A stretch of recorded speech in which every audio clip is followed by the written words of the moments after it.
मैं साफ कर चुका हूं। मैं 7 साल पहले किसी राजनीतिक दल और किसी संगठन की चापलूसी करने के लिए नौकरी छोड़ के नहीं आया। बिल्कुल साफ है मेरी लाइन। जो इसको जानता है वो मेरे साथ, जो इसको नहीं जानता वो करोड़ों मील दूर।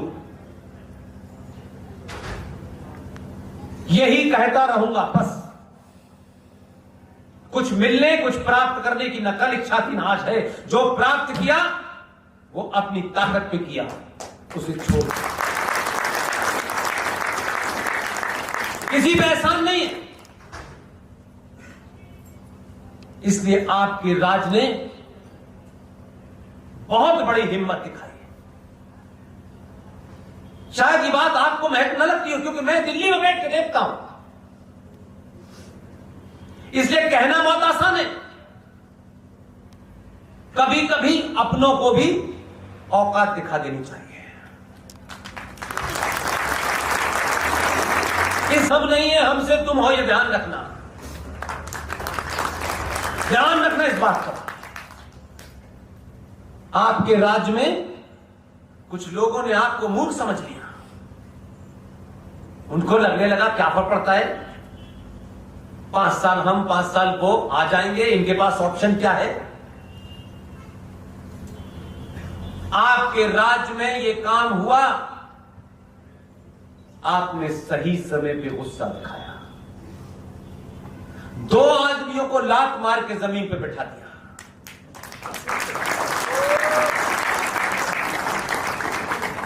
वो उप मुख्यमंत्री था और मुख्यमंत्री था, मुझे इसमें इंटरेस्ट नहीं है। आपने उसकी औकात दिखाई कि तुम ये कुकर्म करने के बाद हमारी कुर्सी के हमारे सामने बैठने लायक नहीं हो। आपने उन्हें औकात दिखाई है तो पार्टी, संगठन और राष्ट्र के बीच में तय करना होगा। और जिस दिन पार्टी और संगठन से ऊपर उठ के आप राष्ट्र के गुलाम बनेंगे, ऐसे लोगों को लात मार सकते हैं। आपने जमीन पे बिठाया, औकात बताई, तबीयत से गालियां दी। 1 हफ्ते में कानून वापस हो गया। आप मुबारकबाद के मुस्तहिक हैं। आपको प्रेरणा लेनी होगी इस उत्तराखंड से लोगों को। यह नहीं चलेगा कि हम आपके हैं, आप लूट करो तो राष्ट्रवाद और दूसरा लूट करे तो गद्दारी। यह नहीं हो सकता। आपने समय रहते हुए उनसे कहा, सरकार तो जब वोट आएगा तब देंगे हम।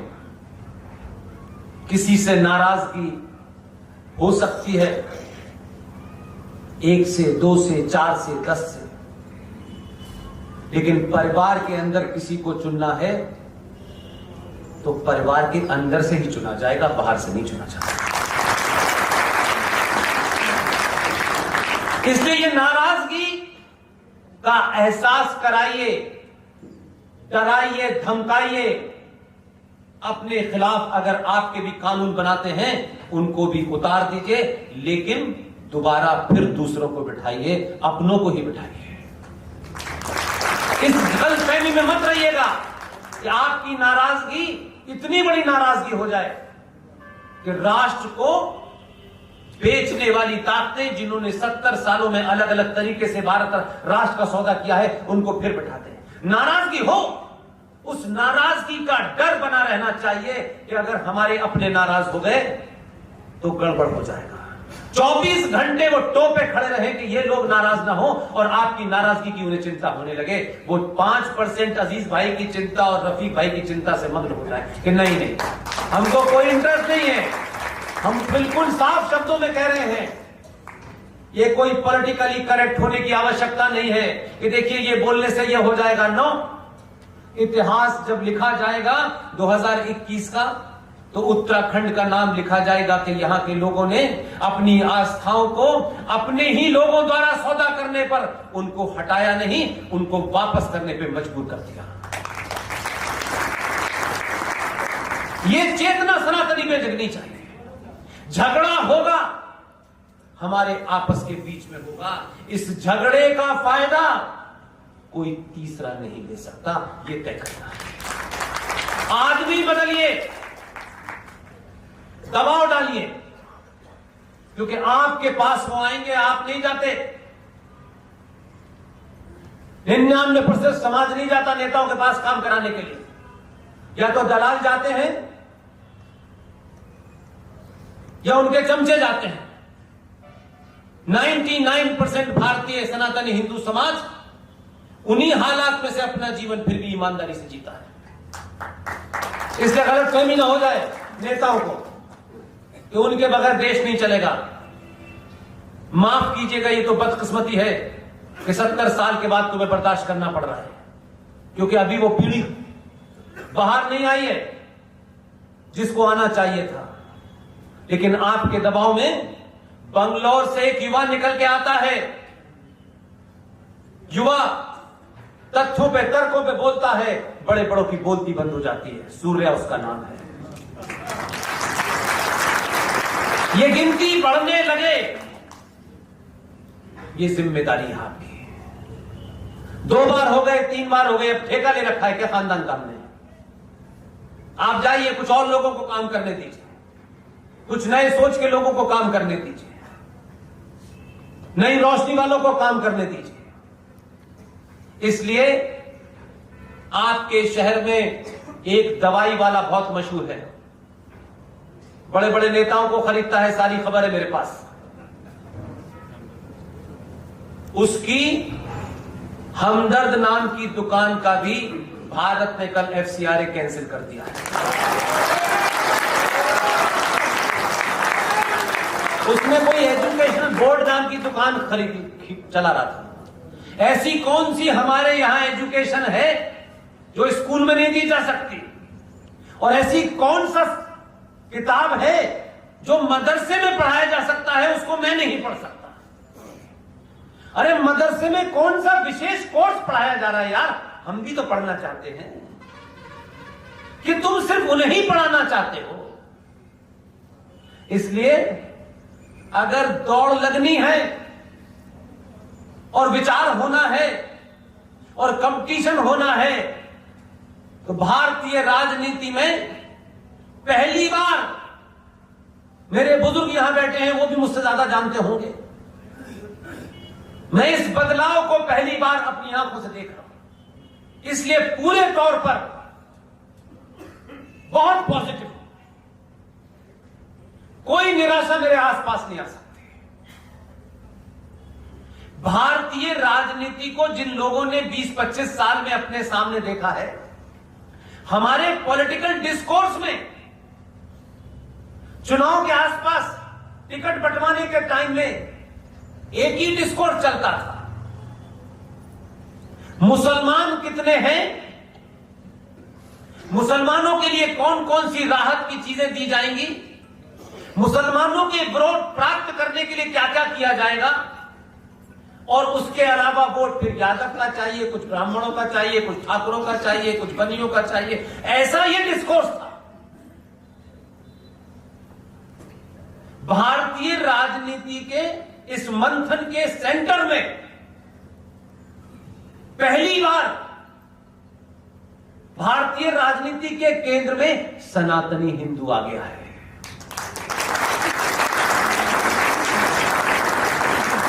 और आपने कुछ नहीं किया, कोई जंग नहीं लड़ी, आप सनातनी हुए।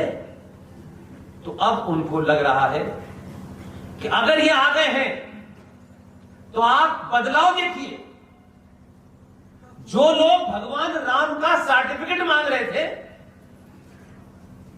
वो मंदिर मंदिर घूम रहे जनेऊ डाल के। ये सामूहिक दबाव है, मेरी बात मानिएगा। उनको पता चल गया कि जिनको हमारे बाप दादाओं ने गाली दी है, जिनके मकान लूटे हैं, जिनके खिलाफ नियम बना करके उनके आस्थाओं के केंद्र को छीन लिया है सरकार ने, आप भीड़ भी हैं अगर, तो भीड़ का भी सही इस्तेमाल करने वाला आ गया है। इसलिए वो जानता है कि ये भीड़ है, इसमें सभी 24 कैरेट के सनातनी नहीं है। अभी बहुत सारे इसमें अगर मगर करने वाले लोग हैं। आपने कुछ बदला हो या ना बदला हो, सरकार बदली, सरकार को मुबारक। मैं मानता हूं भारतीय सनातनी समाज को पहली बार अपने होने का एहसास हो गया है। उसे अपनी पहचान से अब शर्म नहीं आती और इस बदलाव को देखना है तो आपके इस उत्तराखंड के इस इलाके में एयरपोर्ट पे मैं जब उतरा, मैंने बहुत बच्चों के, जो यंग बच्चे, फैशनेबल बच्चे, एकदम हमारे से ऐसा लगता है कि ये हमारे बच्चे हैं कि नहीं। मैंने आज उस बदलाव को दूसरे तरीके से देखा। इसलिए आज की पीढ़ी को, हम बुजुर्गों को उस बदलाव को अपने चश्मे से नहीं देखना चाहिए कि हम चुटिया को चुटिया जब ही मानेंगे जब उसमें एक गांठ लगी होगी और धोती पहने होगा। इसलिए चुटिया महत्वपूर्ण है कि चुटिया में गांठ लगना महत्वपूर्ण है। इसलिए आज का बच्चा लेटेस्ट फैशन के बाल कटवा रहा है, लेकिन उसके साथ में चुटिया भी रख रहा है। यह बात अगर आप कहते तो नहीं मानता। इस प्रोग्राम के आयोजक, इस राष्ट्रीय सनातन संस्कृति मंच के संस्थापक रूबिल पांड्याल से कहूं, जरा खड़े होइए, खड़े होइए। चुटिया कहां है? आधुनिक भारत का ये बच्चा है। सारे तंत्र मंत्र सारे इसके पास आज के दौर के हैं। ये पिज्जा भी खाता है और पाकिस्तान को गाली भी देता है। ये अपनी मां के पैर भी छूता है और अपने सनातनी हिंदू होने पे गर्व भी करता है। यह आज की लेटेस्ट फैशन भी करता है, लेकिन घर के संस्कारों को नहीं छोड़ता। यही सनातनी पैदा करना हमारा काम है।